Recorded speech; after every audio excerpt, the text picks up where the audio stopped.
মোল্ডের size অনুযায়ী কিভাবে baking paper set করবেন চলুন আজকে দেখিয়ে দিই।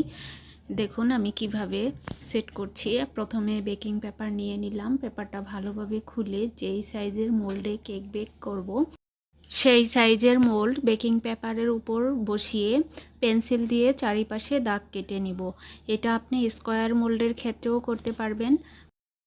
একইভাবে রাউন্ড মোল্ডের পরিবর্তে স্কোয়ার মোল্ড বসিয়ে এভাবে দাগ টেনে নেবেন। এরপর একটা কাঁচির সাহায্যে বেকিং পেপারটা কেটে নেবেন।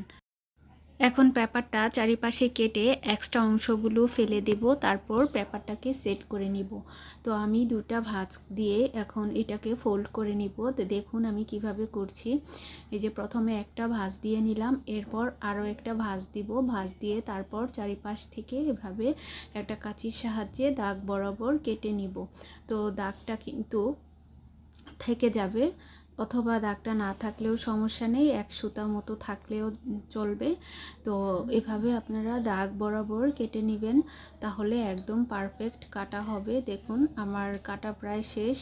তো কাটার পর আমি কিভাবে মোল্ডে সেট করে নিই সেটাও আপনাদের দেখিয়ে দিচ্ছি। এই যে দেখুন, যেই মোল্ডটা আমি মাপ নিয়েছিলাম সেই মোল্ডে আমি বসিয়ে দিলাম। একদম পারফেক্ট হয়েছে সাইজটা। দেখুন